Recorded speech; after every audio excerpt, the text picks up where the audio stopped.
और आखिरी में हजरत हुसैन ने तलवार उठाई, एक एक भी, दो दो, तीन तीन, चार चार को कत्ल करके मारा। और हजरत हुसैन भी बड़ी बहादुरी से लड़ते रहे और उन पर कोई भी हाथ उठाने से डरने भी लगा था, लेकिन आखिरकार वो काम भी हो ही गया। और हजरत हुसैन के क्या है, धड़ को और सर को अलग किया गया और धड़ पे क्या है, घोड़े चलाए गए।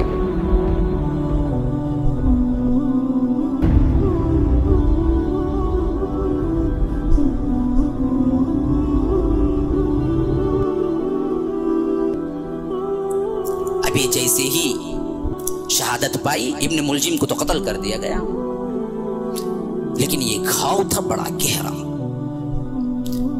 अब मुसलमानों के अंदर जो इफरा तफरी मची, बड़े सहाबा में से कोई नहीं बचा।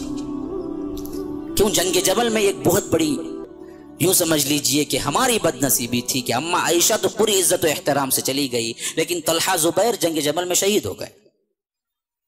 वो सरमाया थे उम्मत के, वो भी शहीद हो गए उसी में। अब हज़रत अली थे, वो भी शहादत पाई। तकरीबन यूं समझिए कि अशरतुल मुबश्शरा में से कोई नहीं बाकी रहा। अभी यूं हालात थे उस वक्त, अगर पूरी दुनिया पे नजर डाली जाए, इस्लामी दुनिया पर, एक बाराब शख्सियत, एक बेहतरीन मुंतजिम शख्सियत, बल्कि यूं कहना चाहिए एक सियासतदान अगर कोई नजर आता है तो हमें एक ही नजर आता है, वो हजरत माविया थे। इसी वजह से हम देखते हैं कि जैसे ही हजरत अली शहादत हुई तो सब लोगों ने मिलकर हजरत हसन को खलीफा बना दिया, जो उनके ग्रुप के थे। हजरत हसन ने जैसे ही खलीफा बना, सबसे पहला काम यही भेजा कि जंग बंदी रोक दो, हम सुलह करने के लिए तैयार हैं। हजरत माविया ये सुने तो पहले ये, आज के जबान में कह लीजिए, ब्लैंक चेक, उन्होंने एक बिल्कुल ही सफेद कागज, कुछ भी ना लिख के भेजा। कहा कि हसन, तुम जो चाहते हो वो शरायत तुम फिल कर लो, मैं दस्तखत करने के लिए तैयार हूं। अब इससे ज्यादा मुसलमानों का खून नहीं बहना चाहिए। दोनों सुलह पसंद थे। इसको भी इन लोगों ने क्या बना दिया, हजरत हसन ने दुनिया लेके क्या है, अपनी खिलाफत छोड़ दी। बात सुन्नियों भी लिख गए हैं, नऊज़ बिल्लाह। हजरत हसन को दुनिया की क्या परवाह थी, वो तो नाना थे, नाना, उनके नाना, दुनिया जहां जिनके कदमों पे आई थी, वो क्यों जरूरत थी कि खिलाफत बेचती उन्होंने दुनिया की खातिर? अरे नहीं, सही बुखारी की इस रिवायत के खातिर जिसमें अल्लाह के रसूल सल्लल्लाहु अलैहि वसल्लम ने फरमाया था हजरत हसन को छोटेपन में देखकर कि ये मेरा बेटा सैयद है, जो दो मुसलमानों के बड़े गुरोहों के दरमियान सुलह कर देगा। तो वही मौका जब आया हजरत हसन को, उन्होंने कहा कि अमीर माविया से कि सब खत्म करो, अगर खिलाफत मेरा हक था तो मैंने आपको पूरा दे दिया, अगर मेरा हक ही नहीं था, ये आपका ही था, तो आप ले लीजिए, मामला खत्म। तो मुत्तफिका तौर पर है 40 हिजरी, जो आमुल जमा के नाम से याद किया जाता है, पूरी जमात मुत्तहिद हो गई मुसलमानों की। फिर वो शान और शौकत आ गई, हजरत अमीर माविया बन गए खिलाफत वाले, खलीफतुल मुस्लिमीन। और ब्लैंक चेक गोया कि हजरत हसनैन करीमैन को दे दिया कि जो चाहे तुम मांगो और जो चाहे तुम कहो, हम मानने के लिए तैयार हैं। इतना बेहतरीन क्या था, अंदरूनी ताल्लुक था, रिश्तेदारी निभाई थी। और हजरत हसन ने भी उस वक्त के बड़े बड़े मुतालबात रखे। हजरत अमीर माविया ने एस साइन करते गए और पूरा का पूरा मजमा फिर जम गया, सल्तनत स्ट्रांग हो गई। फिर पूरे 20 साल वो है जिसमें कोई शर पसंद भी अपना दुम न हिला सका।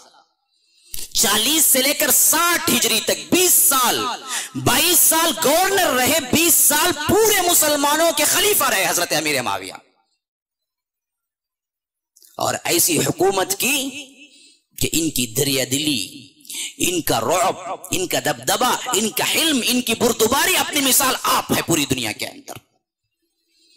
और ऐसा एहसान निभाया और ऐसा मामला हजरत हसनैन करीमैन से किया कि कोई मौका बाकी न रहा कि इनको कुछ भी करने का।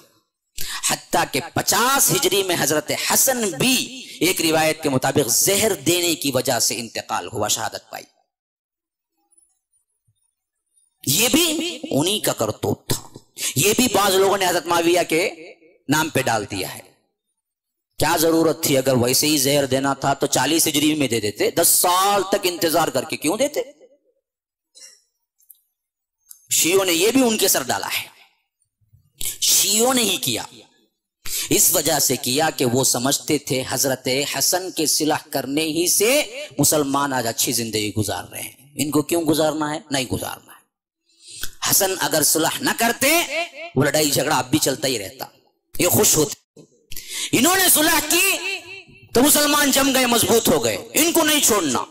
और वाकईतन न छोड़ा, बदबख्तों ने खाने में जहर मिलाया और इन्हीं की बीवी के हाथों से दिया, क्योंकि ईरान से आई हुई शहजादियां थी जिनसे निकाह किया था हजरत हसन ने एक से, जो थी मजूसी। वो भी कैसे लिंग बता रहा हूं, देखिए। अबू लुलू फेरोज मजूसी ईरानी, जो हजरत उमर को कत्ल किया। उस्मान, यहां भी वही यहूदियत ईरानियत। और हजरत अली, ये भी खवारिज, वही मसला। और फिर आगे चल के हजरत हसन भी शहीद, वही ईरानी शहजादी जो आई थी निकाह में इनके थी, उन्हें जहर दिया। अब इसके बाद का देखिए, हजरत हुसैन बचे थे। जैसे ये हुआ, हजरत हुसैन के पास धड़ाधड़ धड़ाधड़ फौज के फौज, जमात की जमात बन के आके जोर डालने लगे कि तुम वादा खिलाफी करो, तुम बैत तोड़ो, हजरत माविया से हम जंग करेंगे। हजरत हुसैन ने कहा हरगिज नहीं, ये नहीं हो सकता मेरे हाथ से, ये नहीं हो सकता। थाने दिए, हजरत हसन को मुसलमानों को जलील करने वाला कह के खिताब से पुकारने लगे, आपके भाई ने हमें जलील कर दिया। तभी भी हजरत हुसैन ने नहीं बदला अपना ख्याल, बराबर हजरत माविया खिलाफत करते रहे। और उस वक्त भी हजरत हुसैन वगैरह महीने में, साल में एक बार दिमश्क जाया करते थे, माविया से मिला करते थे, पूरे अच्छे ताल्लुकात थे, कोई मसला नहीं था फिर उम्मत पे। हत्ता के 50 पर 6 हिजरी जब आई, जब हजरत माविया भी बुढ़ापे की वजह से कमजोर हो गए थे, उनकी उम्र भी तकरीबन 82 साल थी जब वो वफात पाए, बहुत बूढ़े हो चुके थे। तो सोच लिया था कि क्या है, उम्मत का जो कुछ भी हाल खलीफा न होने की वजह से देखा था वो भी सामने था। इस वजह से बड़े ही दर्दमंदाना सोचने लगे थे कि मेरे बाद कौन हो। तो 50 पर 6 हिजरी में इन्होंने अपने ही उजरा में से सबसे ज़हीनतर, 2 ज़हीनतर अफराद वो हैं जो कहा जाता है कि पूरे अरब में नहीं थे। एक है अम्र बिन आस, एक है मुगीरा बिन शोबा।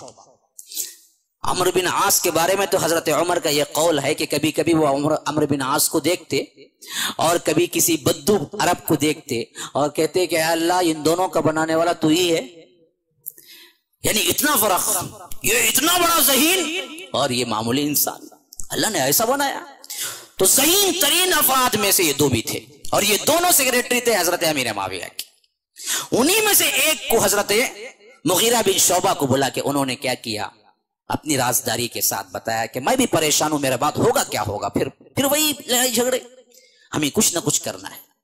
तो उस वक्त सबसे पहले जहन में यह बात आई कि कोई भी काम करेंगे मसाइल पैदा हो सकते हैं। एक मसला ऐसा है जिससे मसाइल घट सकते हैं, वो ये कि आप अपने ही बेटे यजीद को बना दें। हजरत माविया को उतना एतबार नहीं था कि लोग भी मान लेंगे, इसी वजह से उन्होंने पूछा कि क्या लोग भी मान लेंगे। हजरत मुगीरा बिन शोबा ने कहा कि हम जरूर इस मामले में क्या है बात करेंगे लोगों से, उम्मत के बचाओ। ये भी दरअसल एक फितने के तौर पर हमारे नाम पे डाल दिया गया है। सबसे पहले मुगीरा बिन शोबा पे बड़ा लान तान किया गया है कि इन्होंने ही सबसे पहले यजीद को बनाने के लिए गवाही दी थी और ये मफाद परस्त दुनिया लेना चाहते हैं माविया से। नऊज़ बिल्लाह सुम्मा नऊज़ बिल्लाह। याद रखें, मुगीरा बिन शोबा वो सहाबी हैं जिन्होंने अल्लाह के रसूल की ऐसी हिफाजत की थी कि अल्लाह के रसूल सल्लल्लाहु अलैहि वसल्लम ने गारंटी दी थी और अपने ही चचा के खिलाफ की थी। उस वक्त जब हुदैबिया के मौके पर मामला यह हुआ था कि उरवा इब्ने मसऊद एक सहाबी आगे चल के हुए, लेकिन जब हुदैबिया का वक्त हुआ था उस वक्त सुलह की हैसियत से ये आए थे बात करने के लिए। तो सुलह करते हुए वो बार बार अल्लाह के रसूल के हाथ को, अल्लाह के रसूल की दाढ़ी मुबारक को हाथ ले जाते और कहते आम लोगों में बातचीत हो ना उस तरह, मान भी लो मान भी लो। पास खड़े हुए तलवार रखे हुए मुगीरा बिन शोबा थे, वो देख रहे थे। जब तीसरे मरतबा उन्होंने 2 मरतबा हाथ उठाया तो उन्होंने हाथ अपने हाथ से नीचा करके छोड़ा। ये इनके असल चचा भी थे, इनको अब तक पाले भी थे, लेकिन थे को कुफर में, ये मुसलमान हो चुके थे, बस इतना फर्क था। तो 2 मरतबा ये हाथ नीचे किया, तीसरी मरतबा उठाया तो उन्होंने तलवार म्यान से निकाली और कहा कि बदबख्त देख, तीसरी मरतबा अगर मैं देखूं कि तू दाढ़ी मुबारक पे हाथ रखेगा तो फिर तेरा हाथ नहीं होगा। अपने ही चचा, और उस वक्त वो आकर अपने चेहरे पे ढाटा बांधे हुए थे। चचा पहचान ना सका, कहा कि आवाज तो लगती है कि कोई मैं पहचाना जाऊं या कर शनासा की लगती है, तुम हो कौन? उन्होंने अपना कपड़ा उठाया और कहा कि मैं मुगीरा हूं, मुगीरा। कहा कि मेरे ही खाने पे पल के मुझे ही तलवार दिखाता है। कहा कि मैं तेरे ही खाने पे पला था, लेकिन रसूल की बेइज्जती बर्दाश्त नहीं कर सकता। ये थे मुगीरा बिन शोबा। इनसे ये रखना तवक्का कि हजरत माविया को पैसे के एवज उन्होंने यजीद को बनाने का मशवरा देंगे, नऊजुबिल्लाह।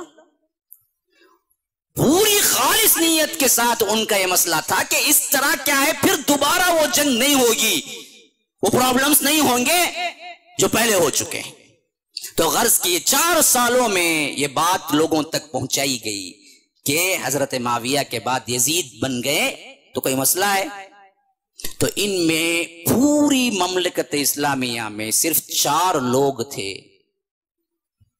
जो शिद्दत से मुखालिफत किए।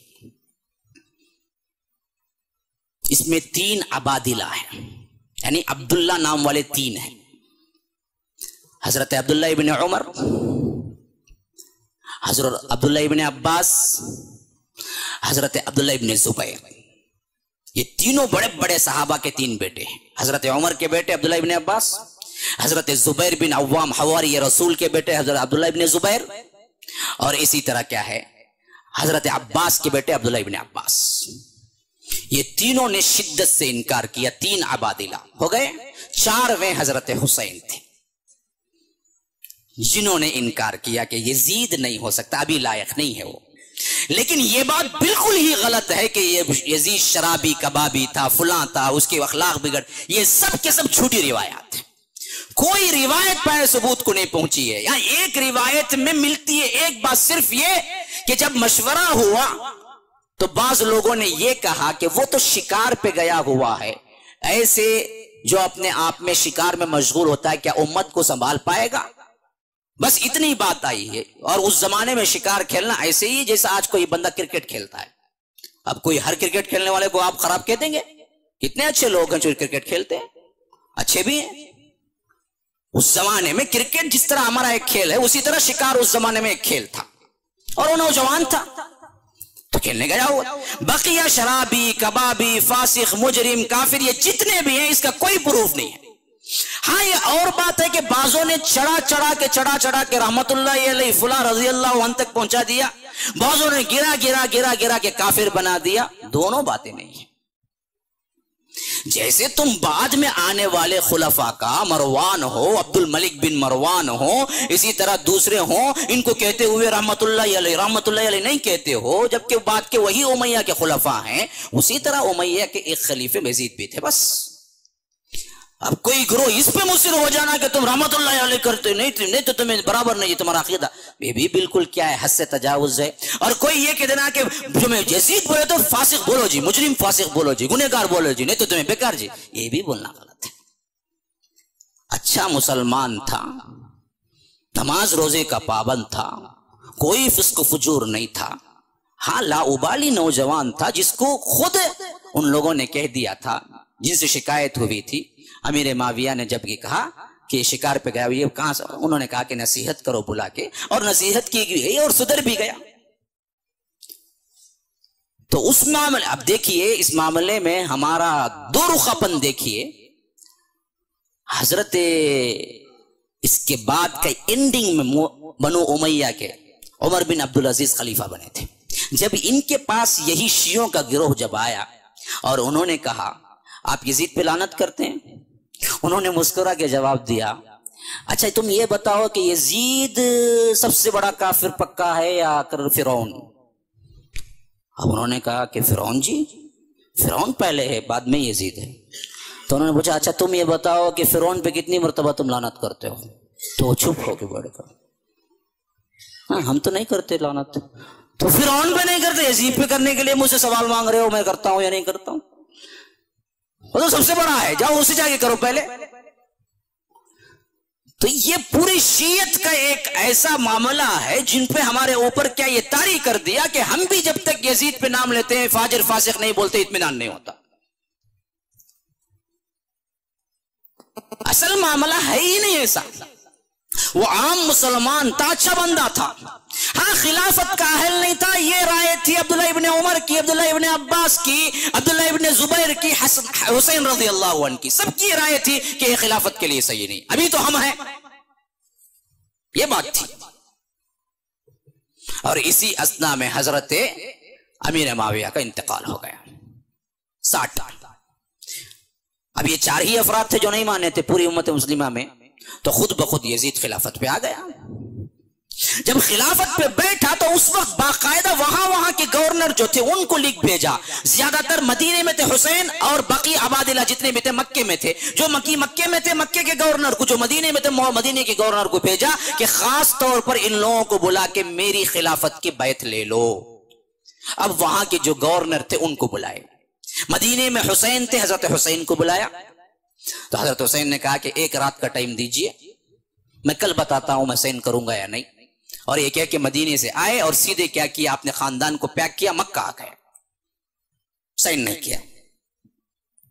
हजरत अब्बास और हजरत अब्दुल्ला इब्ने उमर, यानी इब्ने अब्बास और उमर, ये दोनों के बारे में लोगों को अच्छी तरह मालूम था कि ये कभी सियासत में नहीं पड़ेंगे, इस वजह से इन्हें ज्यादा मजबूर भी नहीं किया गया। ये 2 लोग अलग थलग अपने काम में मसरूफ थे, अहादीस पढ़ाने में, और इनके बड़े बड़े गुरोह थे। अब बाकी बचे फिर 2, हजरत अब्दुल्ला इब्ने जुबैर और हुसैन। ये दोनों असल में अब्दुल्ला इब्ने जुबैर मक्के ही में थे, और इसी असना में हुसैन रज़ी अल्लाह अन्हु भी ट्रैवल करके मक्का आ गए। तो ये दोनों मिल गए। जैसे ही मिले, हजरत अब्दुल्ला इब्ने जुबैर ने कहा कि अगर आपको क्या है मेरी खिलाफत चाहिए, यानी उन्होंने अलग डिक्लेयर किया था उस वक्त, मैं खलीफा हूं तो खिलाफत चाहिए, तो मैं आपको पहले दे देता हूं प्रेफरेंस, आप ले लीजिए। तो उन्होंने कहा कि नहीं, तुम अगर मक्के के हो तो मक्के के बने रहो, मुझे कोई मसला नहीं, मैं तो सिर्फ क्या है मदीना छोड़ के यहां आ गया हूं। अब ये खामोशी से इबादत में अपने आप को सर्व करने लगे, मक्के में रहने लगे। अब इधर हुआ क्या कि यजीद जब बना तो 2 से खतरा टल गया। अब्दुल्ला इब्ने अब्बास, अब्दुल्ला इब्ने उमर, उसने सोचा कि इनसे कोई क्या है प्रॉब्लम, खतरा नहीं है, हुकूमत को वो जैसे चाहे रहे। हजरत हुसैन के लिए लिखा खास तौर पर इनकी बैत लो, तो मदीने से निकल के मक्का आ गए। और अब्दुल्ला इब्ने जुबैर ने तो बाकायदा ऐलान ही कर दिया कि मैं यजीद को नहीं मानता, मैं अपना खलीफा हूं मक्के के, और इनको सपोर्ट भी बहुत से लोगों ने किया। अब ऐसी हालत में कूफे में भी एक खचड़ी पक रही थी। वो क्या पक रही थी, वहां यजीद की तरफ से और इससे पहले अमीर माविया की तरफ से गवर्नर थे नुअमान बिन बशीर, सहाबी रसूल। इनका कैरेक्टर भी लगभग हजरत उस्मान के कैरेक्टर जैसा था, बहुत नरम दिल थे, बहुत नरम दिल थे। अब ये नरमी से इन बदबख्तों ने गलत फायदा उठाना शुरू कर लिया, और हुआ ये कि इन्होंने क्या किया कि खुतूत लिखना शुरू कर दिए हजरत हुसैन को कि आपको हमारी बहुत जरूरत है, आप आइए, हम खिलाफत आपको दे देंगे, नुअमान इब्ने बशीर को निकाल देंगे, फलां कर देंगे, फलां कर देंगे, इतने लोग तैयार हैं, उतने लोग तैयार हैं। 1 खत आया, 2 खत आया, 3 खत आया, खतों के अंबार लग गए। तो उन्होंने कहा कि अच्छा जी, इतने लोग ख्वाहिशमंद हैं कि क्या है खिलाफत तब्दील हो और सही राह इख्तियार किया जाए। तो हजरत हुसैन ने कहा कि अच्छा मैं आऊंगा, लेकिन सबसे पहले मैं अपने एक साथी को भेजूंगा, रिश्तेदार को, मुस्लिम बिन अकील को। उन्होंने कहा अपने ही चचाजाद भाई, कजिन थे वो, हजरत अकील जो बड़े भाई थे उनके बेटे थे। तो उन्होंने कहा कि आप जाइए कूफा, देखिए जैसे ये लिख रहे हैं वैसा ही है, तो मैं भी आ जाऊंगा। तो ये पहुंचे तो वहां देखा कि एक ही दिन में 12,000 लोगों ने हजरत हुसैन की बैत की। तो उन्होंने खुश होकर लेटर लिख दिया कि मैं जिस दिन पहुंचा उसी दिन 12,000 लोग बैत कर लिए हैं, मामला साफ है, आप आ जाइए खिलाफत के लिए। तो उन्होंने क्या किया, सामान सफर बांध लिया, सीधा कूफा रवाना होने के लिए। लेकिन क्या हुआ, हजरत अब्दुल्ला इब्ने जुबैर को भी मालूम हो गया, और बाद में हजरत अब्दुल्ला इब्ने अब्बास भी मदीना आ गए, तो उनको भी मालूम हो गया कि हजरत हुसैन अपने पूरे मा काफिले के साथ, हत्ता के बीवी बच्चों के साथ कूफा जा रहे हैं। तो हजरत इब्ने अब्बास ने बड़ा प्यारा किरदार अदा किया इस मामले में। उन्होंने कहा, हालांकि उस वक्त वो चचा के मुकाम पे होते हैं, फिर भी इतना एहतराम के साथ हजरत हुसैन के हाथ को पकड़ के समझाया कि हुसैन समझिए, ये बदबख्त लोग हैं कूफी, अल कूफी ला यूफी, कभी एतबार ना करना। आपके बड़े भाई को इन्होंने कत्ल किया, आपके अब्बा को भी इन्होंने कत्ल किया, आपसे भी जरूर बेवफाई करेंगे, आप जरगिर मत जाइए, इनके झांसे में मत फंसिए। अगर आपको खिलाफत ही होनी है तो हम अब्दुल्ला इब्ने जुबैर से बात करके आपको दे देंगे। अगर मेरा बस चलता तो मैं आपकी सवारी के नीचे गिर जाता। अगर आपको मुझे यकीन होता कि आप मेरे लाश को खुंदल कर भी नहीं जाएंगे तो मैं लाश बन जाता, लेकिन मुझे यकीन है कि आप जाके ही रहेंगे। तो हजरत हुसैन ने कहा कि तुमने बड़ा अच्छा किरदार अदा किया, तुमने मेरी क्या है इतनी मुखलिस हैसियत से मेरी परवाह की, लेकिन मैं एक बार जो ठान लेता हूं वो करता हूं कि मैंने ठान लिया है, मैं कूफा जाना है, मुझे जाना है, मुझे छोड़ दो। बस उन्होंने क्या आंसुओं से रुखसत किया है हजरत हुसैन को। और दूसरे बार उन्होंने कहा कि हुसैन से कि अगर आप मेरी बात नहीं मानते, कूफा नहीं जाना चाहते हैं, कोई मसला नहीं, अल्लाह के लिए बच्चों को, बीवी बच्चों को मत ले जाइए, ये सब बेजुबान मारे जाएंगे। पहले आप अकेले जाइए, खिलाफत एस्टैब्लिश अच्छी हो गई तो फिर बाद में बुला लीजिए बीवी बच्चों को, कोई मसला नहीं, लेकिन अल्लाह के लिए बीवी बच्चों को मत ले जाइए। हजरत हुसैन ने यह बात भी नहीं मानी, कहा कि मैं सफर की नीयत कर चुका हूं, मैं जा रहा हूं। तो यहां से ये निकल गए। वहां हुआ क्या भाई, ये क्या करना है भाई, ये क्या आप जिम्मेदार हैं, क्या करूं, अगले तौर पर करूं, नहीं दूर से भी आने वाले हैं ना, कैसा, अच्छा खैर एक 10 मिनट की इजाजत दीजिए, कैसे भी मैं खत्म करने की कोशिश करता हूं। वहां हुआ क्या, नुअमान बिन बशीर जो सहाबी रसूल गवर्नर थे, इनके असिस्टेंट जो थे वो देख रहे थे इनकी नरमी से एक कूफी गलत फायदा उठा रहे हैं, और हजरत हुसैन और हजरत मुस्लिम बिन अकील को भी बुला लिए हैं। तो उन्होंने जाके शिकायत की, देखिए आप यजीद के गवर्नर हैं और यजीद की हुकूमत के खिलाफ साजिशें हो रही हैं, आप कुछ नहीं करते। हजरत नुअमान बिन बशीर बड़ा प्यारा जवाब दिया, देखो जो कुछ जाहिर मामला सामने आएगा मैं जरूर करूंगा, ये अंदर क्या हो रहा है मैं चेक करने की कोशिश नहीं करूंगा, अल्लाह के लिए छोड़ दो, क्योंकि मामला हजरत हुसैन की तरफ का है, मैं उनके खिलाफ क्या चार्ज करूं, छोड़ दीजिए। जब उनके उजरा ने देखा कि नुअमान बिन बशीर बहुत ही क्या है नरम है और इस मामले में ये छोड़ के दे रहे हैं, तो उन्होंने क्या कर दिया, यजीद को डायरेक्ट खत लिख दिया कि यहां मामला कमजोर हो रहा है तुम्हारी हुकूमत का, और नुअमान बिन बशीर बहुत कमजोर है इस मामले में। तो यजीद ने क्या किया, अपने मुशावरती कमेटी में बात रखी कि ये कूफे वालों को संभालेगा कौन, बार बार कुछ ना कुछ करते रहते। तो उस वक्त उनके उजरा में से एक ने नाम दिया कि आप इब्ने जियाद को भेज दीजिए वहां पर। ये कौन था, ये उबैदुल्लाह इब्ने जियाद था, जियाद बिन अबू सुफियान का बेटा। ये एक तरह से हजरत माविया के भाई लगता था, नहीं भाई का बेटा लगता था। अब इसकी लंबी हिस्ट्री है, मैं नहीं जाना चाहता तारीख में, लेकिन था बड़ा ही, जो आगे चल के हज्जाज ने जुल्म की हैसियत से नाम कमाया, इससे पहले नाम जुल्म की हैसियत से इब्ने जियाद का था, उतना बड़ा जालिम था। अब वैसे भी वो यजीद जरा नाराज था उबैदुल्लाह इब्ने जियाद से। ऐसे वक्त में वो बदबख्त ने यह सोचा कि अगर इस वक्त मैं इसको सपोर्ट कर दूं और अच्छी तरह कारकर्दगी करके दिखाऊं तो बईद नहीं कि मुझे क्या है यजीद भी पसंद कर ले। ऐसी हैसियत में इसे लेटर पहुंचता है, जाओ कूफे की गवर्नरी संभाल लो और नुअमान बिन बशीर को भेज दो। तो ये बदबख्त सीधे निकल के क्या करता है, आके गवर्नर हाउस में सबसे पहला चार्ज लेते ही कहता है कि दरबार सजाओ। दरबार सजता है तो जो मुस्लिम बिन अकील को अपने घर में पनाह देते हैं, हानी एक ताबई है, बहुत अच्छे थे वे, इन्होंने ही सबसे पहले पनाह दी जब 12,000 की बैत हुई थी। उन्हीं के घर में हजरत मुस्लिम बिन अकील थे। जब दरबार सजाया, हजरत नुअमान बिन बशीर को एक एक भेज दिया कि आप क्या है, फारिग हैं, माजूल हैं और करंट गवर्नर मैं हूं, और लेटर बता दिया तो वो चले गए। जब ये बैठा तो इसने कहा कि सबसे पहले लोगों को इकट्ठा करो, बड़े लोगों को। सब आ गए तो पूछा हानी नजर नहीं आते? लोगों ने कहा कि हानी, हाँ पता नहीं, हानी नजर नहीं आते। बाजों ने कहा कि हानी असल में क्या है, ज्यादा सपोर्ट वहां कर रहे हैं, मुस्लिम बिन अकील भी उन्हीं के घर में छुपे हुए। उसने कहा कि अच्छा मैं पता कराता हूं। बड़ा ज़हीन भी था, मक्कार भी था।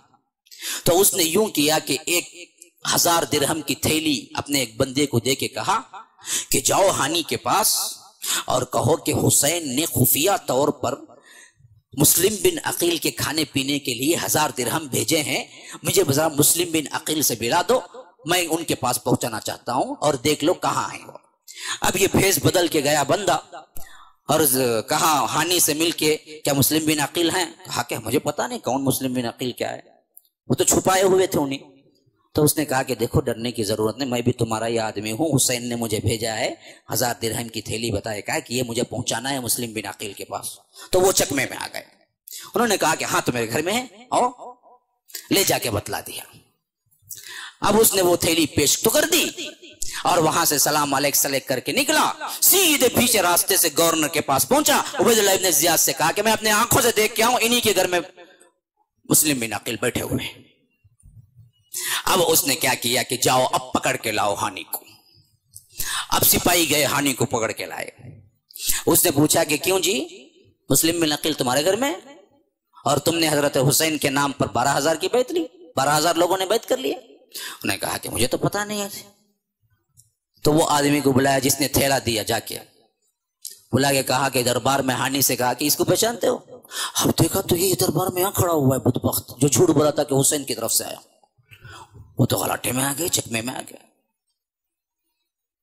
तो उसने कहा कि इतनी बड़ी गद्दारी करते हो तुम, अब तो तुम्हारा खून हलाल है। तलवार मारने ही वाला था कि उन्हें कैद कर लिया गया। अब इनको कैद किया और वहां पर न्यूज हजरत मुस्लिम बिन अकील के घर में पहुंच गई कि हानि जो आपका मेजबान बना हुआ था वो इब्ने ज़ियाद के कब्जे में है और इब्ने ज़ियाद प्लान कर रहा है आपको भी मारने का। अब उनको जोश था, पूरा एतमाद था। पहले दिन 12,000 लोगों ने बैत की, तो अब तक 40,000 लोग बैत कर चुके थे कूफे में। तो उन्होंने कहा कि चलो जी क्या हुआ, ये मुट्ठी भर जमात है। वो बाहर निकले, ऐलान किया कि इब्ने ज़ियाद हमारे खिलाफ क्या कार्रवाई कर रहा है, हमारे जितने भी साथी हैं आ जाओ। तो फौरी तौर पर 40,000 का मजमा इकट्ठा हो गया। अब ये बड़े फख्र के साथ गवर्नर हाउस की तरफ पलटे इब्ने ज़ियाद से मुकाबला करने के लिए कि इब्ने ज़ियाद ने वहां भी बड़ी चालाक, ये है कूफा बदअहद लोग। उसने बाला खाने पे चढ़ा ऊपर और कहा कि लोगों याद रखो, मैं नौमान बिन बशीर नहीं हूं, तुम्हारे साथ क्या है, अच्छा सलूक करो। मैं ज़ियाद का बेटा हूं और तुम जानते हो ज़ियाद का बेटा कैसा है। और याद रखो, जो लोग अपनी बीवियों को बेवा बनाना चाहते हैं और अपने बच्चों को यतीम बनाना चाहते हैं, वो दरअसल क्या है, मुस्लिम बिन अकील का साथ दें। बकिया जिनको अपनी जिंदगी प्यारी है, मैं उनको कुछ नहीं कहूंगा, साथ छोड़ के चले जाएं। बस ये कहना था कि तकरीबन 35,000 लोग छोड़ के चले गए। अब ये 5,000 के साथ रह गए, 5,000 के साथ रह गए। फिर भी हिम्मत नहीं आ रही। मुस्लिम बिन अकील ने वो 5,000 को लेके जब गली पे पहुंचे, वहां से दूसरा ऐलान ये किया कि देखो फिर एक मौका दे रहा हूं, अगर इस मौके से फायदा नहीं उठाया तो फिर किसी क्या मैं गर्दन अगर मारूं तो मैं हक बजानी होऊंगा। तुम कोई क्या नहीं करना, मेरे पास आहुजारी नहीं करना और अपने साथी का हशर देख लो। ये कह के क्या किया कि हानि से कहा, हानि अपने सिपाहियों से कहा हानि को ले जाओ ऊपर की माड़ी से नीचे गिराओ ताकि देख लें कि सपोर्ट करने वाले का अंजाम क्या होता है। जब ये हुआ 500 साथी रह गए, 4.5 छोड़ के चले गए। अब 500 साथियों के साथ क्या थे, मुस्लिम बिन अकील थे। तभी भी हिम्मत नहीं आ रही, तभी भी गवर्नर हाउस तक पहुंचे तो उसने कहा कि देखो अब तो मैं अंगलियों पे गिन सकता हूं तुम कौन कौन लोग हो। अगर अब भी इस वक्त ना छोड़े, मैं तुमको नहीं तुम्हारे खानदानों को निस्तो नाबूद करके छोड़ दूंगा, तुम्हारे घरों को क्या है तबाह करके छोड़ दूंगा, तुम्हारी एक ईंट बाकी नहीं रहेगी। 450 ने छोड़ के चले गए, 50 खड़े हुए थे। अब 50 में से मुस्लिम बिन अकील को गिरफ्तार करना क्या मामूली, क्या उसे गैर मामूली बात थी। नीचे उतरा, सिपाहियों को हुक्म दिया, कैद कर लिए गए। फिर इसके बाद और डराने धमकाने के लिए मुस्लिम बिन अकील को भी वही मारा और वैसे ही बाला खाने के सबसे ऊपर ले गया, वहीं से उनकी लाश को नीचे गिराया। अब ये किरदार देख के सब भूल ही गए कि हजरत हुसैन थे कौन। असल बदबख्तों ने ये मामला यहां हो रहा था, ये मामला मक्के में हजरत हुसैन पूरी तैयारी के साथ निकल पड़े थे। उनको मालूम ही नहीं था कि मुस्लिम बिन अकील के साथ क्या हुआ। उनको इतना ही पता था कि एक दिन में 12,000 लोग बैत कर लिए, उतना ही पता था उन्हें। अभी रास्ता कूफे की तरफ जा रहे हैं। और कूफे से ये सब देखता हुआ एक दूसरा आ रहा है मुसाफिर। ये करबला से थोड़ी देर की फासिला था कि वहां पर दोनों का मुलाकात हुई। हजरत हुसैन ने पूछा कहां से आ रहे? कूफे से। कहा कि क्या हालात है वहां पर? ऐसे ही पूछा। उन्होंने कहा हालात बहुत बुरे हैं। पूछा क्या? वो तो 12,000 लोग जो बैठ, नहीं वहां तो मुस्लिम बिन अकील को भी मार दिया गया। अब ये सुनना था कि हजरत हुसैन ने क्या है, बड़े गौर खौस के लिए वहीं रुकवा दिया अपने पूरे काफिले को। हालात पूरे चेंज हो चुके थे। अब उन्होंने अपने खानदान, अब कोई एक फौजी भी नहीं था उसमें। यह है मजलूमियत की इंतहा। यह पॉइंट की बात है वाकईतन भी। ये पूरा खानदान औरतों और बच्चों पर मुश्तमिल था। 80 अफराद थे, पूरे बेटे थे या पोते थे हजरत हुसैन के और हजरत हसन के।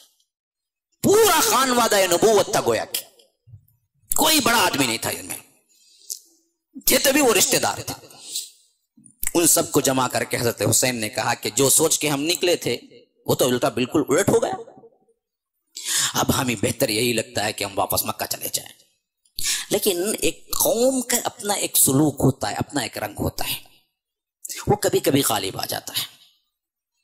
वैसा ही अरबी कौम का अपना एक जज्बा होता है कि जिसे कोई मार दे तो उनसे बदला लेना, यह कौम अरबियत का एक अंदर से पैदा शुदा जज्बा था। तो मुस्लिम बिन अकील के घर वालों ने उठ के कहा कि हुसैन, हमारा मुस्लिम बिन अकील मारा गया और हम ठंडे पेटों वापस चले जाएं? ये कैसे हो सकता है? आप होना तो जाएं वापस, हम नहीं जाएंगे, हम बदला लेके रहेंगे जाके कूफा। अब इनके हाथों गोया के हजरत हुसैन इमोशनल ब्लैकमेलिंग, जज्बे में गोया के हार गए। हजरत हुसैन ने कहा कि मैं तुमको अकेला छोड़ के नहीं जाऊंगा, अगर तुम जाना ही चाहते हो तो मैं भी चलूंगा साथ में, चलो देखते हैं अल्लाह जो फैसला करता है वो आगे बढ़ने लगी। जैसे यहां इसने मुस्लिम बिन अकील को कत्ल किया और नीचे गिराया, इसको न्यूज पहुंच चुकी थी कि वहां से हुसैन निकल चुके हैं ये 12,000 की बैत पर। तो इसने पहले 1,000 का लश्कर दे के भेजा कि जाओ उनको कहो या तो वापस पलट जाओ या तो यहां आ जाओ बैत के लिए, और उनको कभी ना छोड़ना अकेले। सिर्फ इतना हुक्म देके अब्दुल्ला इब्ने जियाद को 1,000 के लश्कर को भेज दिया। वो आए, हजरत हुसैन से रिक्वेस्ट की आप चले जाएं। तो चले जाने का मसला नहीं था, क्योंकि सब लोग हजरत मुस्लिम बिन अकील का किसास लेना चाहते थे। वो आगे बढ़ने लगे तो इन्हें हुक्म के मुताबिक हजरत हुसैन को नहीं छोड़ा, पीछे पीछे चलते रहे। नमाज का वक्त होता तो दोनों लश्कर मिलकर नमाज पढ़ते थे। नमाज का लश्कर नमाज होती तो हजरत हुसैन की इमामत में दोनों मिलकर नमाज पढ़ते थे। लेकिन जब और आगे आए ये बदबख्त उबैदुल्लाह इब्ने जियाद ने, अब जिनको शख्सियत को चुना वो थे साद इब्ने अबी वक्कास, अशरे मुबश्शरा के सहाबी, उनके बेटे उमर को। उनको 4,000 का लश्कर दे के भेजा कि अब जाओ कहो कि तुमको 3 ही ऑप्शन है और इस मामले में सख्ती भी करो और इनके साथ रहो, छोड़ो मत। अब वो 1,000 का लश्कर तो चला गया और यहां आ गया 4,000 का लश्कर। और कमांडिंग कौन कर रहे थे? भाई फोन आ रहा है, देखिए किसी का। कौन कर रहे थे? हजरत साद इब्ने अबी वक्कास के बेटे उमर। इसी वजह से इनके नाम को आज गाली बना दिया गया है, हालांकि बहुत बड़े सहाबी के बेटे हैं ये। सिर्फ इनका मामला ये था कि ये इब्ने जियाद के हुक्म पे आए थे और दिल से सुलह कराना चाहते थे, लेकिन इनका नाम भी क्या तारीख में बिगड़ गया। तो ये हजरत हुसैन के पास आके मिले, नमाजें साथ पढ़ते थे और कहते थे कि कोई ना कोई राह निकाल लीजिए। तो हजरत हुसैन ने एक रिवायत के मुताबिक यूं आया है कि खुद ऑप्शंस पेश किए। क्या ऑप्शन ये पेश किए कि देखो मैं जहां से आया हूं वहीं चला जाता हूं मक्का, या नहीं तो तुम ऐसा करो किसी बॉर्डर पे मुझे भेज दो जहां पर जिहाद हो रहा है, मैं भी एक आम आदमी की तरह जिहाद करते हुए शहादत पा जाता हूं। या वो भी नहीं मानते हो तो मुझे सीधा यजीद के पास पहुंचा जाओ, यजीद के पास मैं पहुंच के हम दोनों बात कर लेते हैं, मेरा और यजीद का मामला है, ये उबैदुल्लाह इब्ने जियाद दरमियान में आने की जरूरत। तो हजरत उमर बिन साद बहुत खुश हो गए और उनको यकीन भी था कि उबैदुल्लाह इब्ने जियाद ये तीनों में से कोई एक बात मान लेगा। तो इसी वजह से वो खुश खुश लेटर लिखे और कहा कि हजरत हुसैन 3 शराइत पेश करते हैं, इनमें से जो आपको पसंद हो वो लिख के भेजिए, हम करवा लेते हैं। एक, या तो वापस इनको मक्का जाने के लिए इजाजत दे दिया जाए, या नहीं तो ये बॉर्डर पे जाना चाहते हैं जाके वहां जिहाद कर लेंगे, या नहीं तो ये सीधा यजीद के पास इनको पहुंचा दे, वहां जाके वो क्या करना है, बैत करना है या क्या करना है, यजीद और हुसैन बैठ के बात कर लेंगे रज़ियल्लाहु अन्हु। अब इब्ने जियाद ने सोचा अगर मैं यजीद के पास मिला दूं तो फिर अब मेरा नाम क्या रह जाएगा, पहले ही यजीद मुझसे नाराज है, अब मेरा जरा काम भी बतलाना है कि तो मैं खुद ही इसे टैकल करूंगा। तो उसने लिख भेजा बदबख्त ने कि मुझे कोई शर्त मंजूर नहीं है, एक ही शर्त है कि सीधे मेरे पास आए हुसैन और मेरे हाथ पे यजीद की बैत करें। हजरत हुसैन को सुनाया गया तो कहा कि यह जिल्लत में बर्दाश्त नहीं कर सकता। आदमी का अपना एक मुकाम होता है ना। हुसैन जैसी शख्सियत यजीद के पास आए, अब्दुल्लाह इब्ने जियाद के पास आए, उन्होंने कहा कि ये नहीं हो सकता मेरा। जब ये नहीं हो सकता तो उसने हुक्म दे दिया कि फिर तो तुम इनके साथ लगे रहो, छोड़ना नहीं, ना वापस जा सकते ना बॉर्डर में पहुंच सकते। अब ये साथ हो लिए गोया कि चलते रहे यहां तक कि वो मुकाम आ गया जो कर्ब और बला है। असल में कर्ब बला है, वो कर्ब बला बन गया। कर्ब तकलीफ, बला मुसीबत, उसका नाम ही कर्ब बला था, जो आगे चल के कर्ब बला बन गया। उस मुकाम पे आके ठहरना हुआ तो उसने हुक्म दे दिया कि बात मनवानी है मनवाओ या तो जंग करो। लेकिन इस मामले में एक बात अच्छी तरह याद रख लीजिए, इस जंग के ऐलान पर और जंग होने पर यजीद का कोई हाथ नहीं है। उसको मालूम भी नहीं था, उसको मालूम उस वक्त हुआ जब हजरत हुसैन का सर और बाद में मां खानदान यजीद के पास भेजा गया, उस वक्त मालूम हुआ, वरना तो इससे वो भी राजी नहीं था। ये सिर्फ अब्दुल्ला इब्ने जियाद का किरा कराया है और इस वजह से है कि बदबख्त ने सोचा कि मैं जरा नाम कमा लूं। लेकिन सामने जो लड़ने वाली तबीयत आई और जो शख्सियत आई वो हजरत साद इब्न अबी वक्कास के बेटे अमर इब्न साद थे। उन्होंने ही दो बदो जंग शुरू की। और मैं तो कहा था कोई जंगी आदमी नहीं था, 4000 का लश्कर, 80 लोग और उसमें बच्चे औरतें हो तो क्या जंग होगी। कोई जंग हुई नहीं, मजलूम मारे गए, कोई नहीं बचा। और आखिरी में हजरत हुसैन ने तलवार उठाई, एक भी, दो, तीन, चार को कत्ल करके मारा। और हजरत हुसैन भी बड़ी बहादुरी से लड़ते रहे और उन पर कोई भी हाथ उठाने से डरने भी लगा था। लेकिन आखिरकार वो काम भी हो ही गया और हजरत हुसैन के क्या है, धड़ को और सर को अलग किया गया और धड़ पे क्या है, घोड़े चलाए गए। ये सब तारीख साज वाकयात हैं जिससे हमें इनकार नहीं है। लेकिन ये उन नामों के साथ मुंसलिक करना जिनका दोष नहीं था, ये गलत फहमी है। ये सब कुछ किया कराया उन्हीं से जहां से मैंने बात शुरू की, वरना तो ऊपर जो नाम आ रहे हैं उनका नहीं है, ये गैरों की प्लानिंग थी, अपने फंस गए।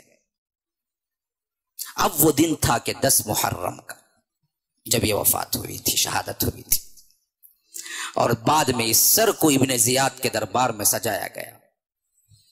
तो बदबख्त ने बाज़ रिवायतों में आता है कि नाजेबा अल्फाज भी कहे हजरत हुसैन के बारे में, जिसमें क्या है, सहाबी रसूल भी मौजूद थे, अनस जैसे शख्सियत मौजूद। उन्होंने रोका और कहा कि इब्ने जियाद ये काम नहीं कर सकता तो, क्योंकि मैंने देखा है उन होठों पर अल्लाह के रसूल के होठों को लगते हुए। अल्लाह के रसूल प्यार किया करते थे हजरत हसन से, हजरत हुसैन से। फिर ये वाकया भी तारीख में बड़ा अजीब है कि फिर यहां से सर निकला, मां खानदान सब निकले, एक बच्चा था जो बच गया था, हजरत हुसैन का बेटा, जिनका नाम अली था। और वही वो आगे चल के ज़ैनुल आबिदीन कहलाए।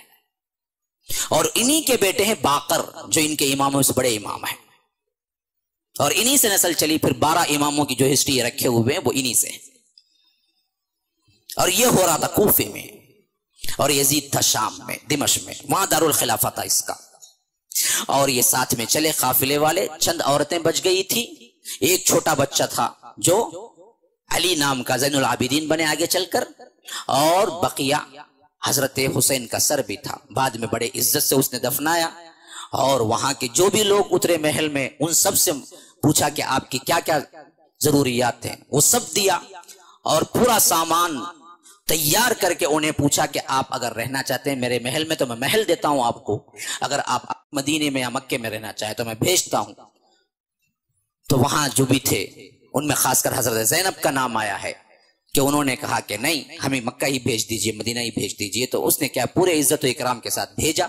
फिर इसके बाद भी हमेशा उनके लिए सालाना अखराजात भी भेजा करता था जब तक था, और कहा भी करता था अल्लाह इब्ने ज़ियाद को गारत करे, इसने मेरे से मशवरा किए बगैर ये काम कर डाला। यजीद सपोर्ट नहीं किया था, लेकिन एक बात ऐसी है जो दिल में खटकती है, बावजूद इसके मातहत रहने के यजीद ने इस पर कार्रवाई नहीं की थी। ये एक बात है जो दिल में खटकती है, लेकिन इसका इतना बड़ा जुर्म नहीं कि हम उसे काफिर साबित करने में लग जाएं और क्या लानतुल्लाह अलैह बना दे। इसमें ज्यादा वो नहीं है, गेम खेलने वाले कोई दूसरे हैं जिन्होंने गेम खेला है, नाम ऊपर के जो है वो बिल्कुल दूसरे हैं। तो फिर इसके बाद क्या है, अल्लाह ने जैसा करना वैसा भरना।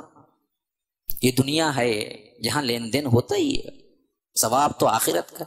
तो इतना सब कुछ करके यजीद भी कोई लंबी उम्र पा ना सका, ना लंबी खिलाफत की, 3 साल बस। उसके बाद 60 पर 4 में मर गया।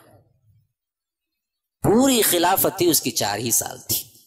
60 पर 1 में करबला हुआ, 2 में रहा, 3 रहा, 4 में मर गया। और कुल मुद्दत जो पाई 30 पर 7 साल भी नहीं है उसकी। हजरत उमर के दौरे खिलाफत में पैदा हुआ बस। अब उसके बाद कातिलान हुसैन के नाम पे जो कुछ हुआ, इन बदबख्तों का किरा क्या है। उम्मत के अंदर दो फसाद मचा, जो मारे गए। एक लंबी तारीख है जिन्होंने, इन्होंने क्या किया, हमारी सुन्नी तारीख को बदल के शियत के रंग में रंग दिया। फिर इसके बाद ये जो कुछ भी कर रहे हैं आज, ये ही असल कातिल हैं हुसैन के, इब्ने ज़ियाद भी नहीं है। इसी वजह से जब थे मैदान में करबला के, उसी वक्त हज़रत हुसैन ने कहा, बदबख्तो तुम ही वो लोग हो जो मुझे लेटर लिख लिख के बुलाए थे शिया ने अली, आज तुम ही मेरे खिलाफ तलवार सुनते खड़े हुए हो। कोई जवाब नहीं दिया, और एक एक का लेटर अपने थैले से निकाल के खोल के बतलाया, देखो तेरा नाम क्या है। सामने लश्कर में खड़ा हुआ था, हज़रत हुसैन पूछते तेरा नाम क्या है, नाम बताता तो लेटर दिखाते, देख तेरी सैन यहां पर है, तूने मुझे बुलाया था, आज तू मेरे खिलाफ तलवार ले खड़ा हुआ है। ये बदबख्तों ने बुलाने की वजह से ये निकले मक्के से, वरना सेफ थे मक्के में वो। और यही बुलाए, यही खिलाफ में आके अब्दुल्ला इब्ने ज़ियाद के हुकूमत के अंडर में जब उसने हुक्म दिया लश्कर में जाओ और कत्ल करो, तो यही कत्ल करने भी आए।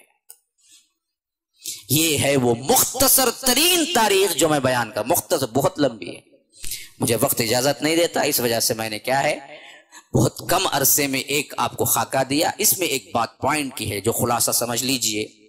सबसे पहली बात यह है, इनमें किरदार में जो सहाबा आते हैं, अल्लाह के लिए उन पर कोई बदनीयती का इल्जाम न लगाएं या अपने दिल में कोई खिलाफ बात न रखें, वरना आपके ईमान को खतरा है। क्योंकि इसमें जितने सहाबा के नाम आते हैं सब मासूम थे, उनको पता ही नहीं था गेम खेला गया। नंबर 1। नंबर 2, हमारा असली दुश्मन शिया सुन्नी के मसले से ज्यादा मुनाफिकीन और यहूद हैं, जिनकी एक बिगड़ी हुई शक्ल ही ये शिया है। नंबर 3, लानत वगैरह में चक्कर में पड़ के अपने ईमान को गारत न कीजिए। इससे बड़े बड़े काफिर और जालिम गुजर गए, आप कितनी मर्तबा लानत करते हैं। तो जो करता है वो भरता है, जो किया वो भरेगा। यजीद की कब्र में आप नहीं जाएंगे, आपकी कब्र में यजीद नहीं आएगा। ऐसे ही इस्लामिक वीडियोस पाने के लिए इस वीडियो को लाइक करें, शेयर करें और सब्सक्राइब करें, और याद है नोटिफिकेशन का बटन दबाना न भूलें। जज़ाकल्लाह खैर।